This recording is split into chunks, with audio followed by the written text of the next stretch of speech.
Hi everyone, my name is Dixie Simendi. I am from India. Today I am talking about parenting. കഴിഞ്ഞ പ്രാവശ്യം ഞാൻ പാരൻസിനെ കുറിച്ച് തന്നെ പറഞ്ഞത് ലേഡീസ് ആൻഡ് ജെൻറ്റിൽമാൻസിനെ കുറിച്ചല്ല, ഒൺലി ലേഡീസിനെ കുറിച്ചാണ്. അപ്പോൾ ഇന്ന് കഴിഞ്ഞ വീഡിയോയിൽ എനിക്ക് വളരെ സൗണ്ട് കുറവായിരുന്നു. ഇന്ന് എനിക്ക് വോയിസ് ഉണ്ടെന്നാണ് എൻ്റെ ധാരണ. കാരണം ഞാൻ ഒരുപാട് ടയേർഡായിരുന്നു. പക്ഷേ അത് കണ്ടപ്പോൾ എനിക്ക് നിങ്ങളുടെ അടുത്ത് സംസാരിക്കണമെന്ന് തോന്നി. അന്ന് യാത്ര കഴിഞ്ഞ് വന്നപ്പോൾ തന്നെ, യാത്ര മീൻസ് പള്ളിയിൽ പോയി വന്ന് അപ്പോൾ തന്നെ എടുത്ത വീഡിയോ ആണത്. അപ്പോൾ നൗ സ്റ്റാർട്ട്. നമ്മൾ ഒരു 2 വയസ്സ് 3 വയസ്സ് 4 വയസ്സൊക്കെ ആകുമ്പോൾ പിള്ളേരെ കിൻഡർ ഗാർഡനിലേക്ക് വിടും അല്ലേ. 2 വയസ്സാകുമ്പോൾ വിടും, പിന്നെ LKG UKG, അപ്പോൾ കിൻഡർ ഗാർഡനിൽ പോവും. അപ്പോൾ ശ്രദ്ധിക്കേണ്ട കുറച്ച് കാര്യങ്ങളാണ് ഞാൻ ഇന്ന് പാരൻസായിട്ട് സംസാരിക്കാൻ പോകുന്നത്.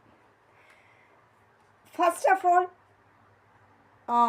ഡ്രസ്സിൽ, അതായത് പെൺകുട്ടികൾക്ക് ഡ്രസ്സ് ഇടുമ്പോൾ നമ്മൾ ഈ റോംബർ പോലത്തെ ഡ്രസ്സ് ഉണ്ടല്ലോ, എനിക്ക് തോന്നുന്നു ആ റോംബർ എന്നാണ് പേരൊന്നും എനിക്കറിയില്ല ആ ഡ്രസ്സിൻ്റെ പേര്. കാരണം നിക്കറ് പാൻസൊക്കെ കൂടി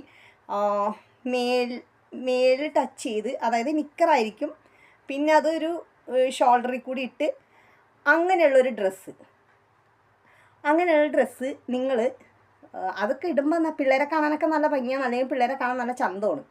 അത് നിങ്ങൾ കുട്ടികളെ ഇടിക്കാതിരിക്കുക, പ്രത്യേകം ശ്രദ്ധിക്കുക. കാരണം എന്താണെന്ന് വെച്ചിട്ടുണ്ടെങ്കിൽ കുഞ്ഞുങ്ങളാണ് അവർ ആ ടോയ്ലറ്റിൽ പോകുന്ന ടൈം ആകുമ്പോഴാണ് അവർ പറയണം.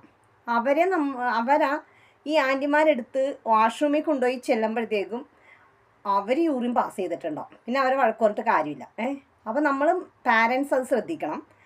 അങ്ങനെയുള്ള ആ ഡ്രസ്സ് ഏതാണെന്ന് നിങ്ങൾക്ക് മനസ്സിലായി കാണുമെന്ന് ഞാൻ വിചാരിക്കുന്നത്. അത് നിക്കർ ഇട്ടിട്ട്, നിക്കറല്ല ഉദ്ദേശിച്ചത്, നിക്കർ ജസ്റ്റ് ഊരി എടുക്കാമല്ല, നിക്കറല്ല, ഈ നിക്കറിൻ്റെ ഒപ്പം തന്നെ മേളിൽ കൂടി ഇടുന്ന സാധനം, അതിടാതിരിക്കാൻ ശ്രദ്ധിക്കുക. അത് ഇപ്പോഴത്തെ ഒരു ട്രെൻഡാണ്, അതിടാതിരിക്കാൻ നോക്കാം. രണ്ടാമതായിട്ട് എനിക്ക് പറയാനുള്ളത്, നമ്മളെല്ലാ അമ്മമാരുടെ ആഗ്രഹവും പിള്ളേർ നല്ല ഗുണ്ടുമണി പോലെ ഇരിക്കണം, നല്ല ആരോഗ്യത്തോടെ ഇരിക്കണം എന്നും പറഞ്ഞുകൊണ്ട് നമ്മൾ കുറേ ഫുഡൊക്കെ അങ്ങാടും. പിള്ളേർക്ക് മതിയെങ്കിലും നമ്മൾ കുത്തിവായിൽ നിറച്ച് വയ്ക്കും അല്ലേ. അപ്പോൾ ഈ ട്രാവൽ ചെയ്യുന്ന പിള്ളേരാണെങ്കിൽ നമ്മൾ പഴം പുഴുങ്ങിയത്, മുട്ട പുഴുങ്ങിയത്, പാല്, ഇതൊക്കെ കൂടി കോച്ചിനെ വായിലങ്ങാട് കയറ്റും. കോച്ചിനെ ഭീഷണി പേടിപ്പിച്ചൊക്കെ നമ്മൾ കഴിക്കും. ഞാൻ അങ്ങനെ ചെയ്തിട്ടുള്ളതാണ്, അതുകൊണ്ടാണ് ഞാൻ പറയണത്. അപ്പം നമ്മളത് അങ്ങനെ അവരെ തീറ്റിച്ചിട്ട് എന്ത് ചെയ്യും, ഇവർ ഈ ട്രാവൽ ചെയ്യുമ്പോൾ പിള്ളേർ ഒമിറ്റ് ചെയ്യാൻ ചാൻസ് കൂടുതലാണ്. അപ്പോൾ ഒമിറ്റ് ചെയ്യാൻ ചാൻസ് കൂടുതലുള്ളപ്പോൾ കാറ്റൊക്കെ അടിച്ച് അവരെ പറഞ്ഞിട്ട് കാര്യമില്ലല്ലോ. ഇപ്പോൾ മിക്ക സ്കൂളിലാണെങ്കിലും അവിടെ ബ്രേക്ക്ഫാസ്റ്റ് ഉണ്ടാവും, ലഞ്ച് ഉണ്ടാവും. അങ്ങനെ ഉണ്ടെങ്കിൽ അവരവിടെ നിന്ന് കഴിക്കട്ടെ. പക്ഷേ നമ്മൾ കൊടുക്കുന്ന അത്ര ആവൂലെന്ന് അറിയാം, അതുകൊണ്ടാണ് നമ്മൾ ഇത്രയും കൊടുക്കുന്നത്. അല്ലെങ്കിൽ വല്ല നൈറ്റായിട്ട് എന്തെങ്കിലും കൊടുക്കാൻ ശ്രമിക്കുക. അതൊന്ന്.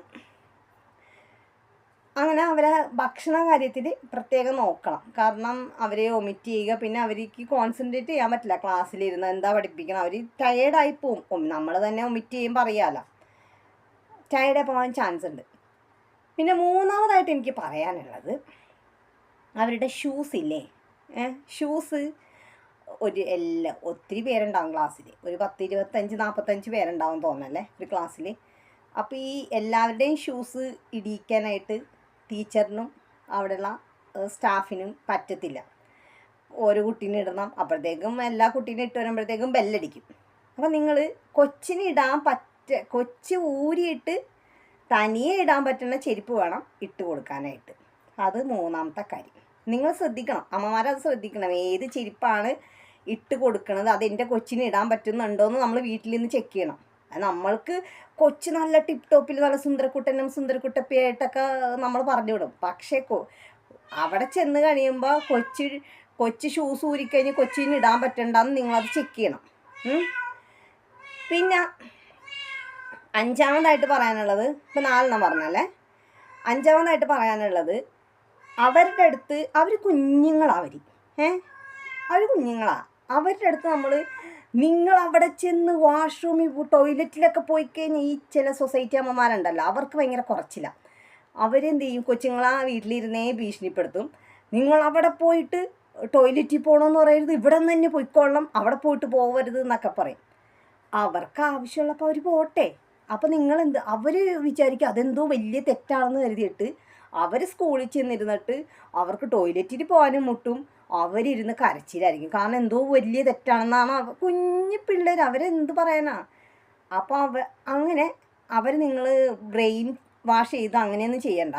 മോന് എപ്പോഴാണ് ടോയ്ലറ്റിൽ പോകാൻ ആവശ്യമുള്ളതെന്ന് വെച്ചാൽ മോൻ അവിടെ ഉള്ള ടീച്ചറിൻ്റെ അടുത്തും ആൻറ്റിയുടെ അടുത്ത് പറഞ്ഞാൽ മതി, അവർ മോനെ കൊണ്ടുപോയിക്കോളൂ എന്ന് പറയുക.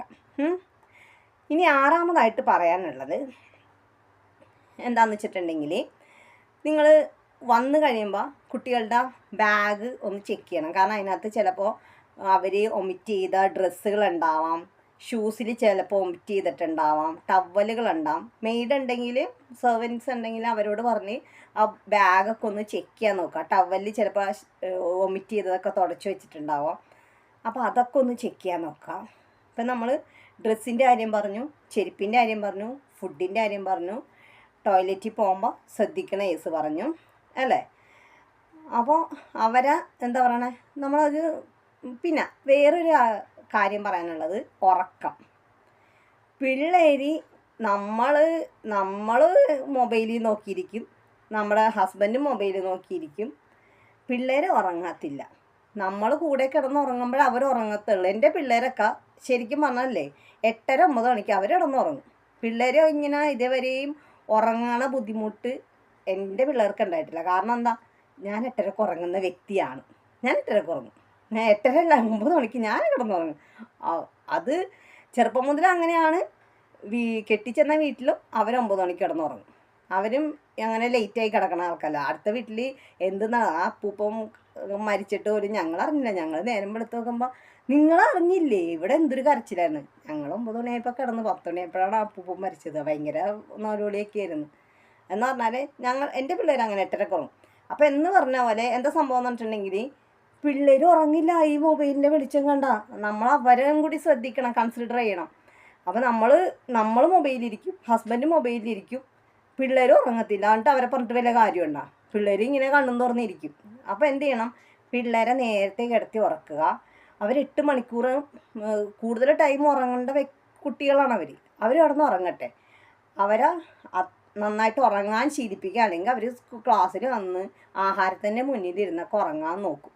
അപ്പോൾ അവരെ നന്നായിട്ട് ഉറക്കുക, ഡ്രസ്സിൻ്റെ കാര്യത്തിൽ ശ്രദ്ധിക്കുക, ഫുഡിൻ്റെ കാര്യത്തിൽ ശ്രദ്ധിക്കുക, അവരെ ബ്രെയിൻ വാഷ് ചെയ്ത് ടോയ്ലറ്റിലൊക്കെ പോകാൻ നോക്കുക. അപ്പോൾ ഇത്രയുള്ളൂ എനിക്ക് പറയാനായിട്ട്. Have A great day, have A wonderful day. അപ്പോൾ എല്ലാവരും എനിക്ക് വേണ്ടി പ്രാർത്ഥിക്കുക. 27-നാണ് ക്ലാസ്. അതൊക്കെ കഴിഞ്ഞിട്ട് നമുക്ക് വീണ്ടും കാണാം. ഞാൻ 3-ാം തീയതി ഇനി തിരിച്ച് മലേഷ്യയിലേക്ക് വരും. Okay, bye. Thank you for watching my video. Okay, by.